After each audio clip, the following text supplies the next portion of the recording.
we're all, as human beings, inherently searching for something. There's this sense of something being missing. And whether we realize it or not, we're kind of looking for it somewhere.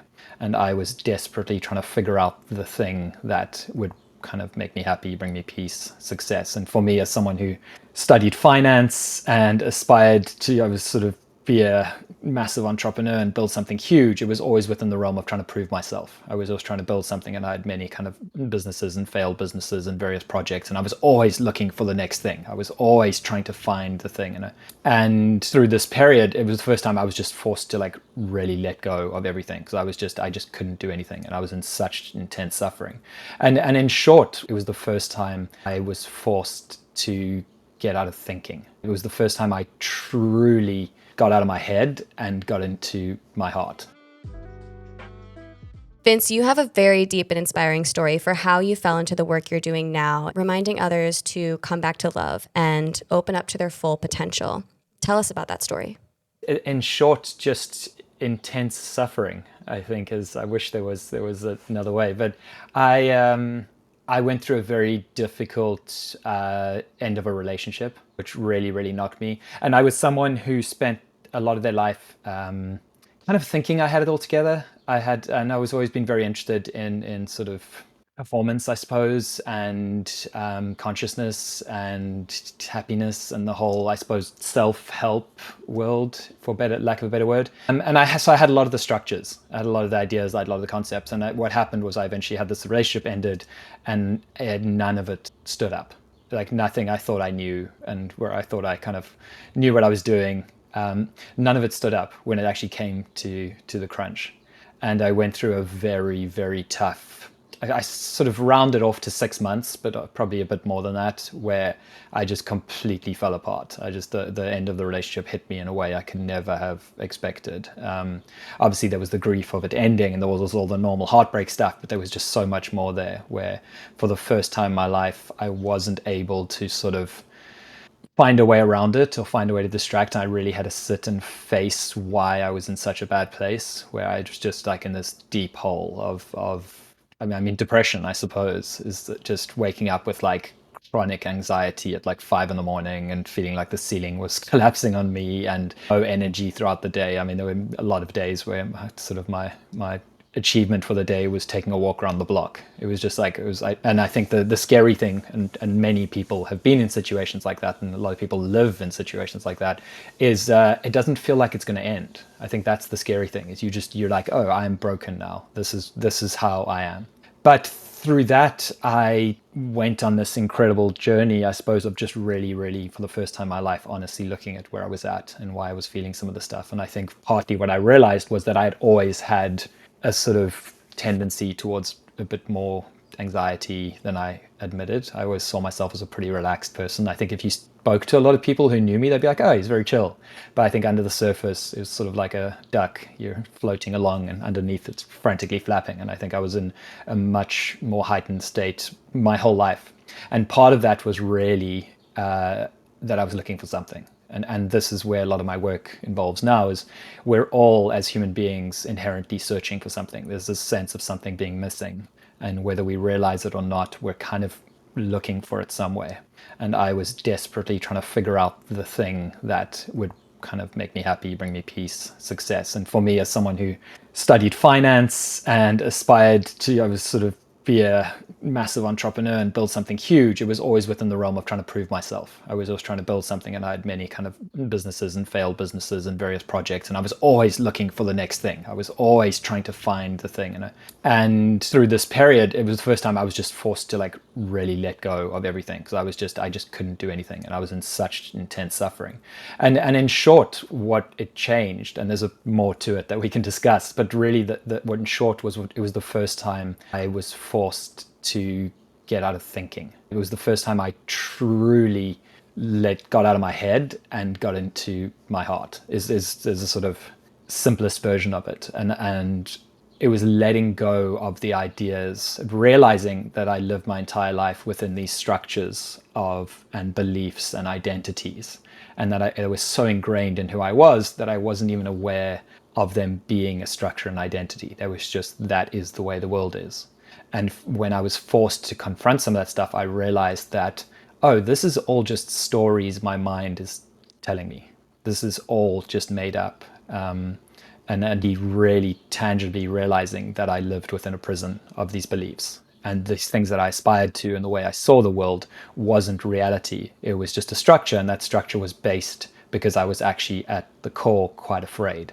And I was afraid of again, a number of things that we can go into as many of us are. But when I let go of that, what it did was get me into much more of a feeling sense, much more into my heart, much more into kind of, it opened me up in a way that I'd never done before. And I realized, again, very, very simplifying it, that love was ultimately what I was looking for. And that's what we're all looking for, is that sense of love. And I define love as not as an action, but as a state. It's the state of having no lack. It's the state of being in the sort of moment where there's nowhere else you want to be. There's nothing else you want to do. It's just where you are, the moment you're in is good enough. I think I realized that all my searching and everything I was looking for was really, the end point was that feeling. And then getting out of my head and feeling that kind of being more embodied about it, realizing, oh no, I'm here now. There is no other place I can get there. And that was a massive shift that completely transformed things to me. Nothing externally had changed. I was still cut up about the relationship. I wasn't sure what I was going to do with my life. The sort of work was unstable, and just everything felt like it was imploding on me. And all of that was still there, but my perception of it completely shifted, because I wasn't thinking, for the first time in my life, I wasn't thinking that fixing all of that was going to bring me that peace I was looking for, because I was feeling that peace in the moment already. And that was a complete paradigm shift, where I realized that there is no way to get to. And actually the work that I was doing to try get somewhere was the thing that was keeping me trapped, because it keeps you in thinking, and thinking is always trying to solve a problem. And as long as you're solving a problem, you're defining the place you need to get to as somewhere else other than where you are. And the minute you can quiet the mind and get back into the body, you inherently are just right here, which is where all the peace is. Absolutely. We're going to dive into it. So, Yeah. first of all, thank you for sharing all that, because I know that can be a vulnerable thing to talk about. It's always so interesting to me and very reassuring that often the biggest transformations that you hear everyone share about in their lives comes when they're at this rock bottom place, or comes after this really difficult time. And I think it's really important to share and talk about that, because it helps inspire someone who might be at that low point to understand that that's probably there for a reason. It's definitely there for a reason. It's Yeah. there to open their eyes to something that they need to change, or a way that they need to tune inward and do the work. So you speak to this moment where everything shifted for you.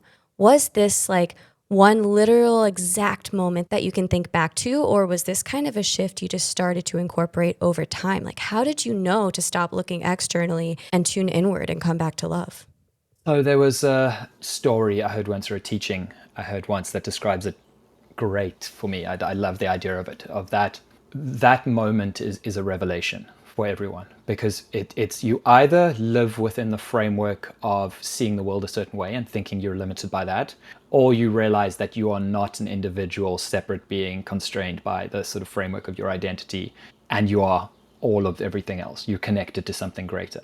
And you either get that or you don't. It's not a gradual process. And the story that I like best, sort of, it sums it up, is it's like a fruit falling from a tree. That fruit will take time to ripen. So things are changing and shifting. But the moment when it falls from the tree is a moment. And I think that's what it was for me, was I had this moment where it just clicked. And it was more than clicked. I felt it, and that was the difference. It was a felt sense of just, I felt this unbelievable love and connection and peace in a way I'd never had before. Never in my life. And it was the first instinct, and you hear this often. You hear this in sort of psychedelics. This is such a common thing of like, and in a lot of teachings. And you look at all the greatest spiritual teachers; they're all laughing, because it's hilarious when you see it. You're like, oh, I've just been trapping myself. Like, there's no way. All the work I've been doing, everything I've been so stressed about, there's nowhere to go. There's nothing to do. It's here. I'm the one who's keeping myself in a prison. There's a phrase that the gates of hell are locked from the inside.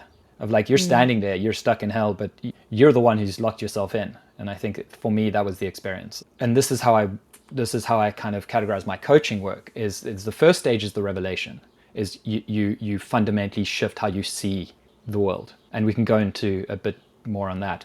Then the second stage is the integration.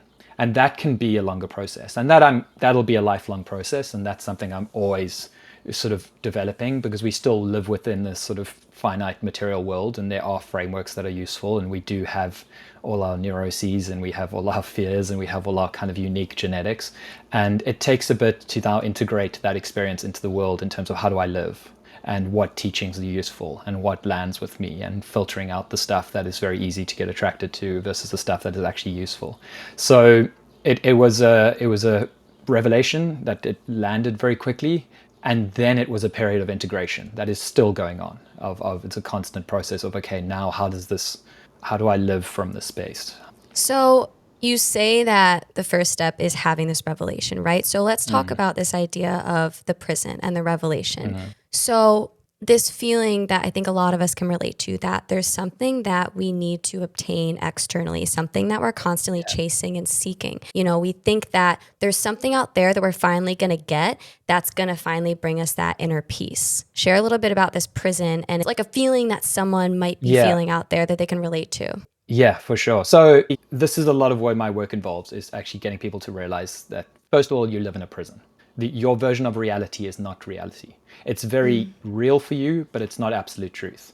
And if you just take from a very practical perspective, the fact that we absorb the world through five senses, and therefore the world is flavored by those five senses. I see the world as sight and sound and smell and taste, because that is the limits of my perception. It's like a description I've heard is it's like if you're inside an airplane, and you're looking at the control board. The control board is saying sort of height and speed and wind speed and all weather conditions and pressure and all of the stuff. So that's how you don't see the weather out there. You're interpreting the world as wind speed, but that's not the nature of the world. The world out there is just chaos. It's pressure systems and heat and temperature and atoms moving. So the reality of the world is not the board you're looking at. It's not the control board. It's not the interpretation of the world.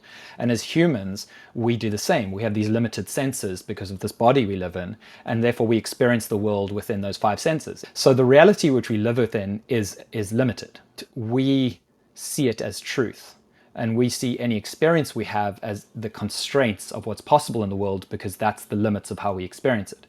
So the first realization is really kind of getting to grips with that, of like, what I'm experiencing is not reality, it's just my perception of reality, which is very useful. And it doesn't make it any less real, it just doesn't make it absolute truth. There's way more available to us than we're able to actually comprehend, I suppose.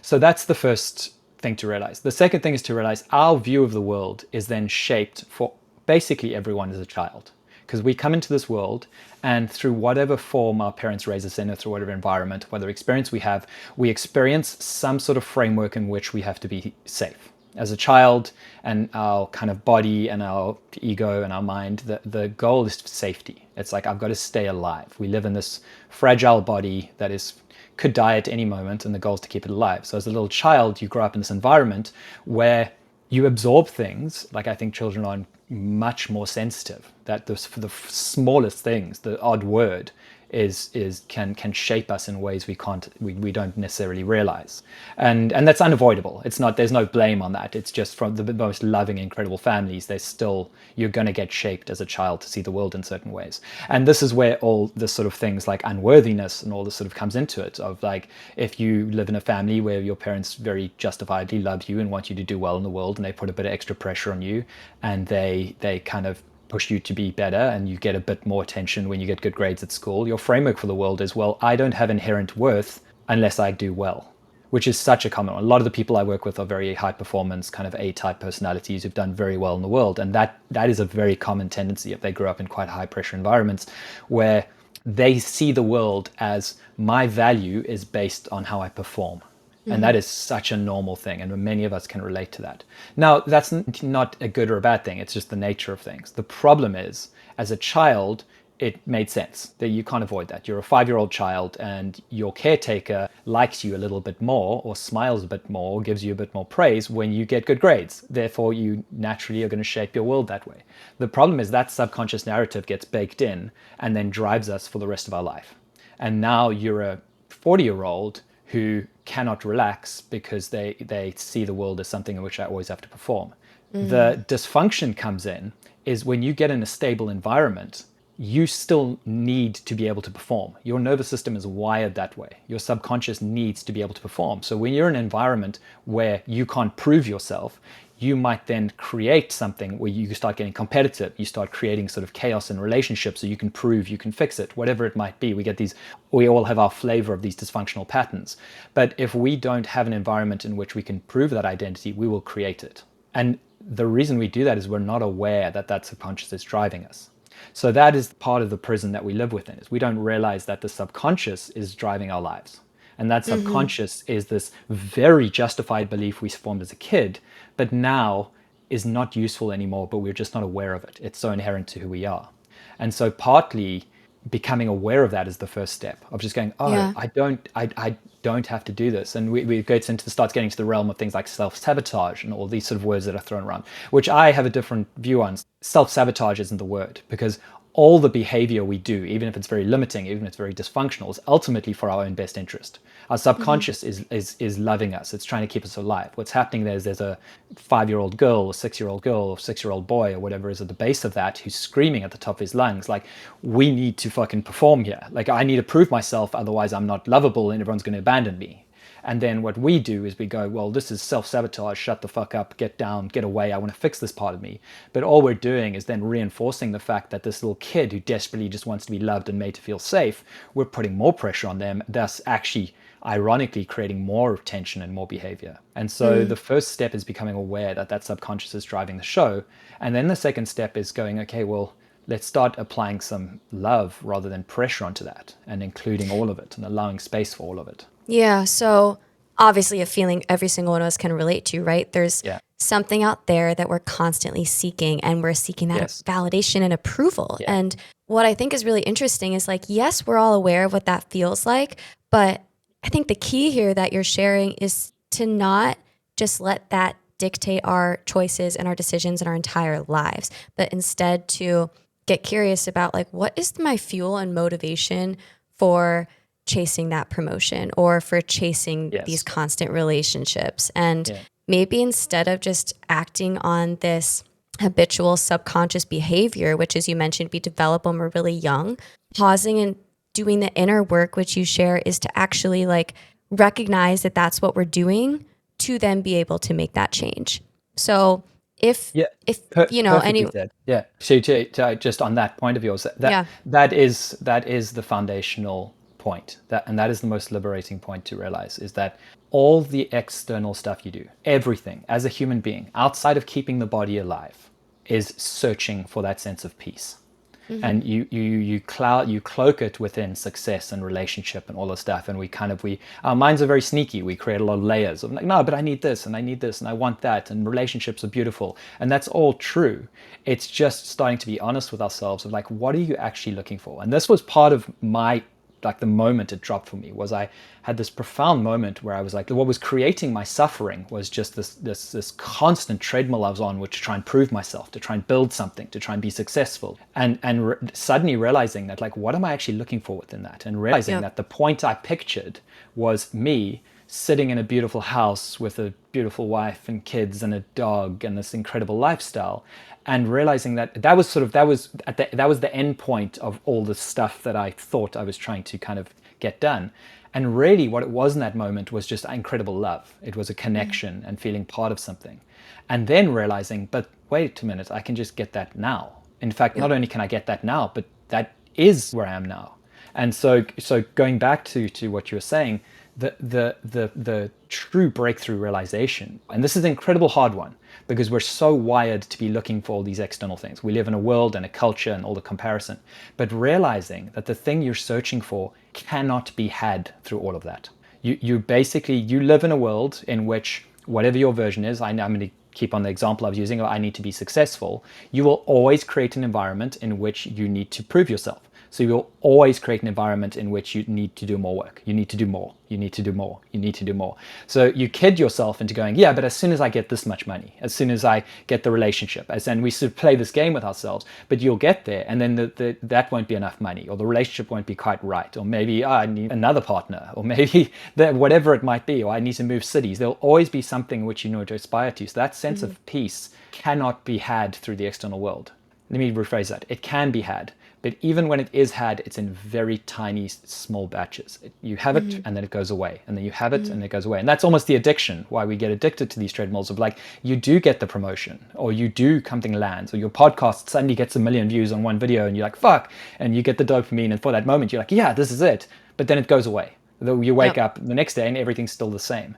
So that's sort of at first quite terrifying. You're like, well, fuck, what's the point? And that can lead to depression. A lot of people get to that point, and you look at very high achievers, you look at the sort of Hollywood examples, they tend to come from that idea of like, well, what's the point of it all? Like if I'm never going to be able to find that sense of peace, then there's nothing to do. So then the other option is just sitting and staring at the wall. But that also sucks. I don't want to do that.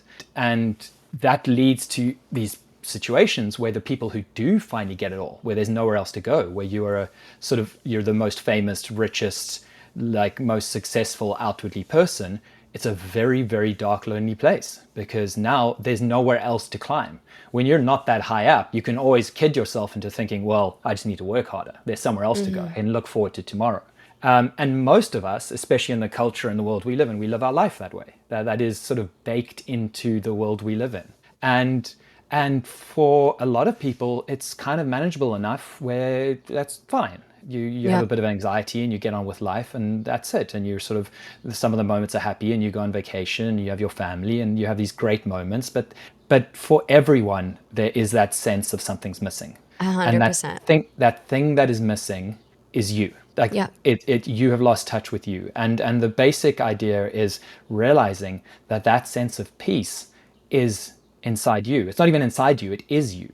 And what we do is we come into this world as these boundless, infinite beings, irrelevant to whether you believe it to be true. I can promise you, living your life this way makes your experience of life better. You don't have to buy into the truth of it. You don't have to buy into reincarnation. You don't have to necessarily believe in non-duality or whatever your sort of framework might be. But even just pretending it's true, you will experience life better. You come into this world as a sort of perfect being, and then you immediately forget that you are one. You are part of everything else. And it's that feeling of disconnect, that feeling of individuality, where there's a sense of loss. You have a sense of longing. And you're constantly searching your whole life to find that again. And the two predominant drivers, from where I see it, that drive us are the fear of death, because we think we're finite beings and it's all going to end one day, and the sense of longing, that something's missing. And that basically controls our whole life, is that fear of death and that sense of longing, that sense of lack, that there's something missing, and then we try and crave for it all the time, when the joke is we're actually completely whole and infinite and perfect to begin with. We just need to remember it. And the beautiful realization in that is, like, when you do realize that, you're like, oh, there is literally nowhere to go and nothing to do. And to go back to the point of like, where's the excitement of life? Where do you get the point? It's, for me, the surrendering into that, and what I started with at the beginning, that sense of love. You cannot not be in love. When you truly are in love with life and you experience a state of wholeness, you are curious and excited. And for anyone listening, you just think of when you've been in love. Think of when you met someone, those butterflies, and that you were so content with the moment, and all you wanted to do was do stuff, go on holiday and build a life and fucking create things and be with them and go out at night. Like, you didn't sit at home depressed and staring at the wall because there was nothing to do. That action was flowing through you. It was life force flowing through you. It wasn't my afraid mind trying to drive it, which is a finite source of energy. And that's a very big difference. And there's a sense of trust and surrender within that, which is very hard for us to accept. But that is the whole game. Yeah, 100%. I can't even tell you how many thoughts I had that I want to touch on. So, quite honestly, this whole idea is why I started the podcast. Like, initially, actually, the name was Unfulfilled, because I genuinely believe most people are going through life just going through the motions, doing what everyone else is doing, feeling disconnected, acting out of fear, and never tuning inward to connect with themselves. at least I feel like I was living my life for so long like that until I Yeah. started like tuning inward and doing this work that has truly inspired me and changed my life in so many ways. And to think that so many people don't even let themselves realize it and they stay in what they think is quote safe, right? Or quote certain, or continue to chase on that hamster wheel what they think is going to finally bring them that sense of peace. Yeah. And as you mentioned, if you're lucky, you finally do get to that point where you pause and you have that amazing realization that we've just described for these last 30 minutes. Like, it's not out there. Like, there is something in someone's mind listening, like, once I get that new job, then I'll find it. Or once I get that raise, then I'll have it. Or once I have that relationship, then I'll have it. Or once I move, like, fill in the blank. It's not going to be there because there's always going to be more. Like you said, you hit that million number of listeners on that video, but then you want 2 Mm. million. And it's just such a real realization. And hopefully for people listening, like, this will trigger that realization sooner so that we can get to part 2, which I would love for you to dive into, is how to truly turn to love. Like, it's easier said than done, right? It's just like, fall in love with life. Like, Yeah. okay, Vince, Yeah. Yeah. sure. Yeah. So the first point I want to rewind, and this is following straight into it, is the irony within what you just said, the million listeners or the 2 million listeners. The irony, and this is why I call what I do performance coaching, for lack of a better word, is that your performance, the chance of you getting to 2 million listeners is much higher when you're not clinging and grinding away to get there. That's the irony. That whole idea, the sort of manifestation idea of like just let go and it'll come to you. There's still a bit of bullshit in there because you're still doing it within the world of like, oh, but I'm letting go, but I still want it. But if you can truly get into the moment of like, no, the experience for you doing this podcast is having conversations that you enjoy having and just the experience of creating and really loving the process, you're going to show up and you're going to make decisions and you're going to be inspired and you're going to be more energetic in a way that is much more likely to get you to 2 million listeners than if your goal is, I need to get to 2 million listeners and I'm going to hack my way to it. And Yep. that's the irony in this, is when you truly don't need it, when you let go, life opens up to you. And it would be a good, there's a reason for that that is also fairly valid, which we can come back to. But your question of how to get to love, actually a lot simpler than we allow ourselves to believe. And this was also a massive revelation for me. And the simplicity of it is unreal. You give it. That's it. Like, actually, that's it. Whether the first thing we do, so the first lie and the first thing we live in is we are these individual beings, and therefore, as individual finite beings living in this body, I am my body and my mind, and I'm just this fixed entity in this very dangerous, cruel world. The tendency is you're looking for stuff. You're looking for love. You're looking for safety. You're looking to keep yourself alive. But the love is very much the experience, the embodied, the somatic experience of being part of something greater, and of being at home, of being broader, of being connected, of being consciousness rather than a finite body, are so programmed to attach it to external stuff because we see things as separate. We attach it. I meet you and you open up this space where I feel safe, and therefore I feel the love which is within me, but I attribute it to you.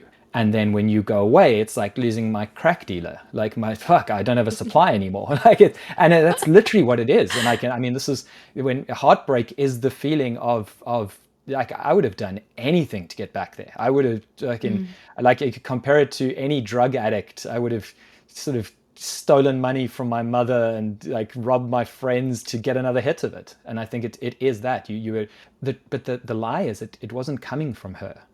It was a space within me that she allowed me to. I felt safe enough to opened up, and that's available all the time.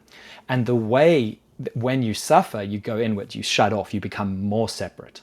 The way out of it is to open up more, and we Yeah. open up more by giving love. And love is the energy of abundance. It's the only thing in the world in which you give and receive at the same time. In fact, you receive more love by giving it than by looking for it. I heard an example recently which really landed of within parents and children, who loves more, like a parent or a child within that dynamic. Maybe neither, because it's an exchange. Oh, well, I would say probably the parent, right? Like, just think of you and your parents. Like, we take our parents for granted. You just think how unconditionally they love us. Yeah. But also within that dynamic, who's giving more? All parents do is give. The Yeah. children are ungrateful little shits. Actually, we just whine and cry and take advantage and like. Not to say we don't love our parents, but I think there's such an unconditional sense of love for being a parent. But also within that dynamic, the parent is giving constantly. All the I see parent what you mean. the parent Yeah. is giving. They're not looking to receive love from the kid. It's the kid could kind of the kid. We leave home and abandon them, and they still love us unconditionally. Like they're just there for us always, and they're just Yeah. giving constantly. And I think that is such a good metaphor for love in general. Of if you want to Mm. receive it, and in very simple ways, go out into the world. And this is where the world. I'm sort of not a big affirmation sort of type that whole world, the whole sort of new age self-help thing. Because to me, what you're doing you're in the mind still. You're trying to convince yourself of something. And if you're trying to convince yourself of something, what you're saying subtly is, I don't have it. Like if I'm trying to Mm. say, I love myself, I love myself, I love myself, what you're saying is, I don't love myself and I need to get there. As opposed to, can I just experience that sense of love? And you experience that sense of love by going out. And as simple as just next time you get a coffee, like just look into the other person's eyes serving the coffee and just imagine what they're going through. And even in that, just smile at them and they'll smile back and you will feel so good. They'll feel good as well, but that's almost irrelevant of them. I'm talking personally as a selfish motive here. Go out into the world and give unconditionally. Like really listen to people.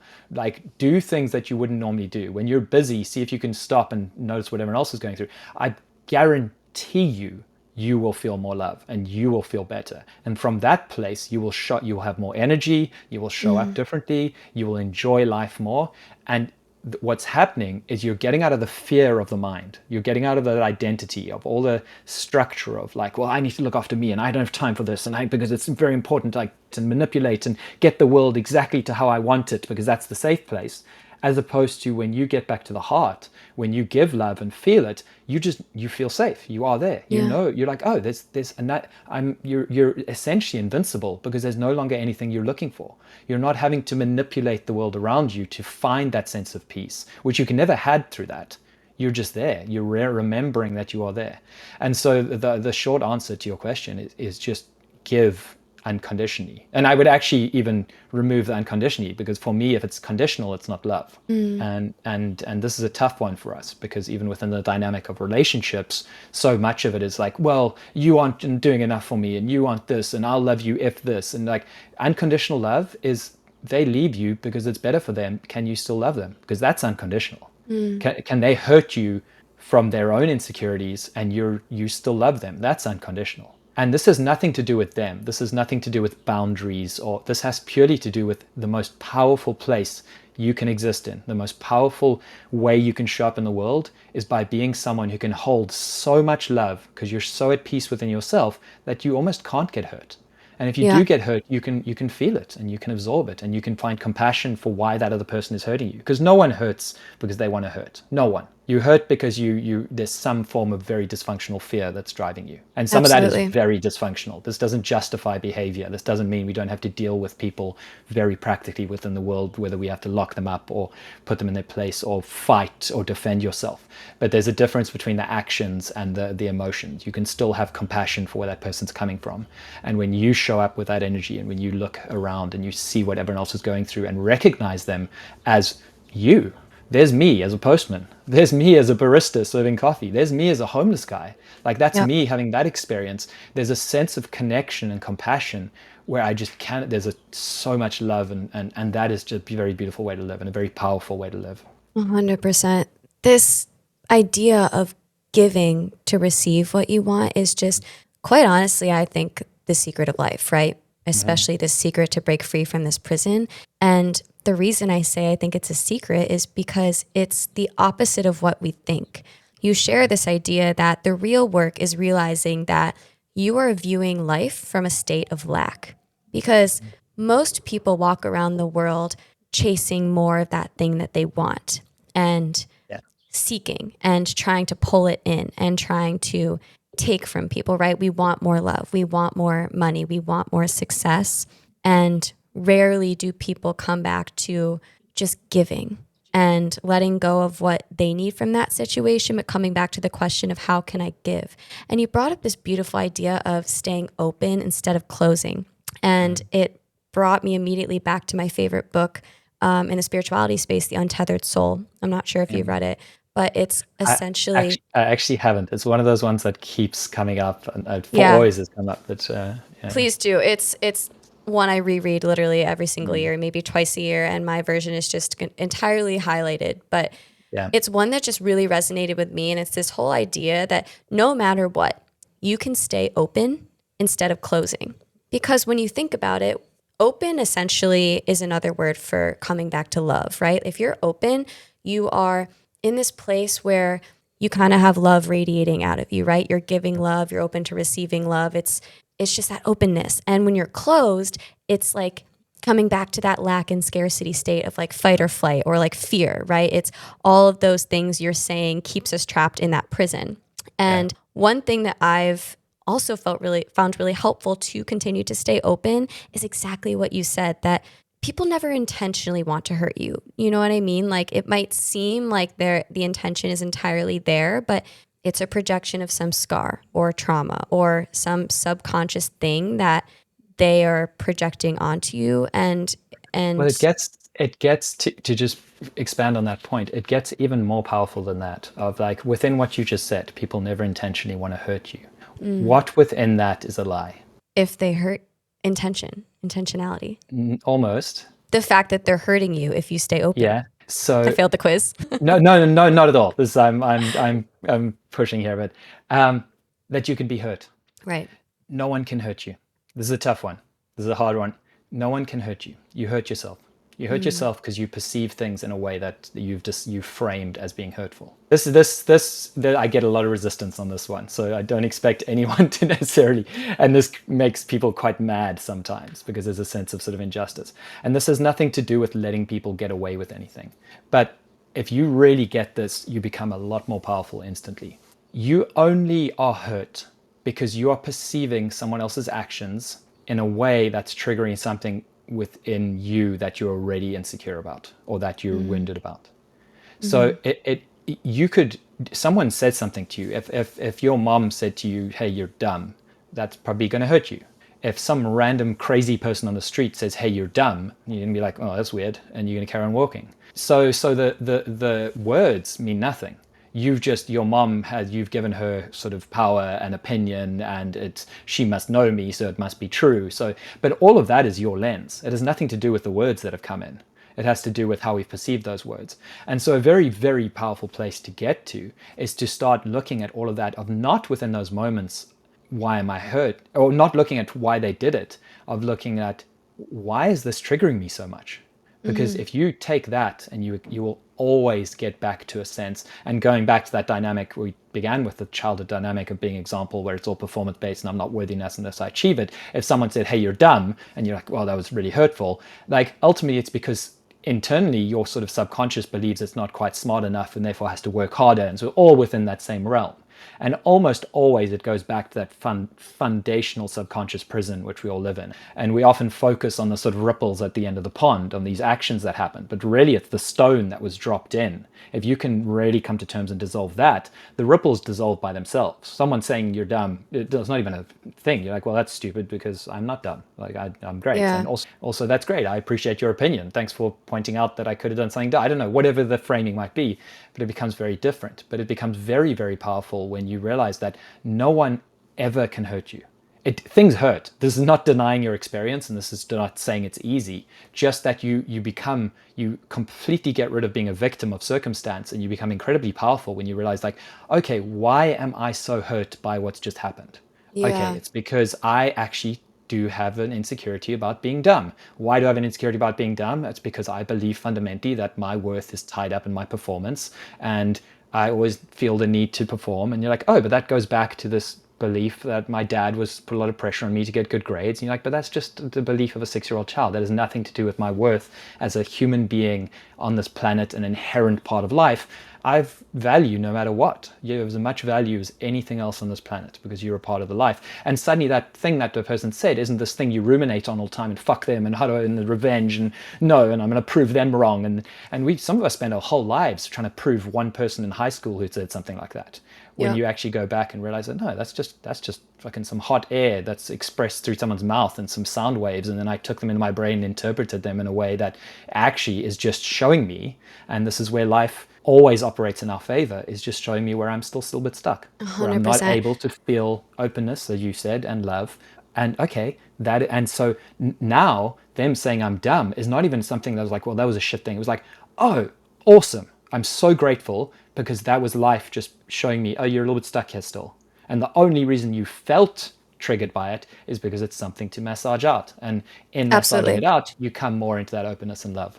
Absolutely. And you just touched on one final thing that I think would be really helpful to share to drive this point home. This idea that everything that happens externally, every single moment, whether it be big or small, it's a challenge for us to stay open and come back to Mm-hmm. love. And Mm-hmm. I like that you shared the distinction like things might feel hurtful, Mm-hmm. but you can choose to stay in love and not let it hurt you. And I Yeah. think how I perceived that and what I find helpful is like not not getting upset when like we feel hurt or like, oh, like I shouldn't let that hurt me, maybe I'm moving backwards, blah blah blah. Like you said, it can hurt. There will be things that people do that are going to feel hurtful. Mm.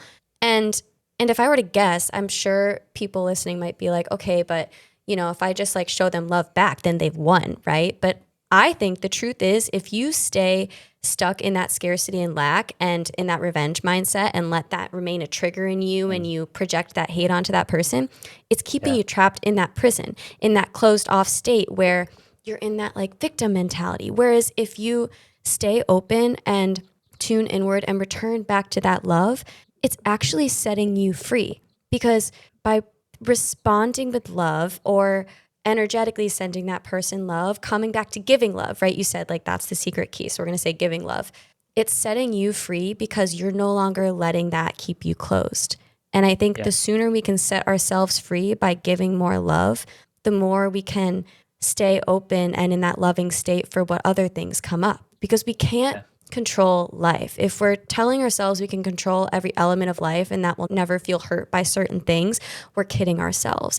And so Mm-hmm. every time something happens, yes, it might feel hurtful initially, but what if instead of falling down that spiral of hate and getting upset and frustrated and why me, victim, what if we got curious as to that trigger that's coming up and return to love to let that trigger pass through and set ourselves free from that prison? Come back to this idea of giving love. Yeah, I mean, perfectly said. It's and the word you use there, which is the most useful thing you could possibly do, is curiosity, Mm, because essentially going back to that idea of the sort of fundamental prisons, the person that is being hurt is me. Like Vince is being hurt, and Vince is a guy, and he's done these things in his life, and he has this color hair, and has this accent, and it's all these qualities of this entity known as Vince. But if you really boil it down, Vince doesn't exist. Vince is just a set of thoughts and labels. And so once you start applying curiosity to that and going like, well, who's actually hurt? I'm not bound by that. I'm the feeling, I'm the love behind it. And the love is the remembering of that powerful witness behind the identity which we live in. And that's when you can keep coming back to that, as you said, through curiosity of going like, oh, what is actually happening here, and why am I feeling this hurt? It's constant examination. You don't let the ego, the mind, get too attached. You start building space from it, and that's a really good practice. 100%. Vince, I found this so inspiring. This idea that if you're trapped in the prison, all you need to do is come back to this idea of giving love. And if you didn't take anything away from this conversation, make that the top of your list. Where can people find more of you? I suppose Instagram's the most useful. Yeah, just my name, Vince Dixon. And from there, you can kind of link to everything else. Website is the same, vincedixon.com. But Instagram's a great start. Vince, you're amazing. Thanks so much. Awesome. Thank you.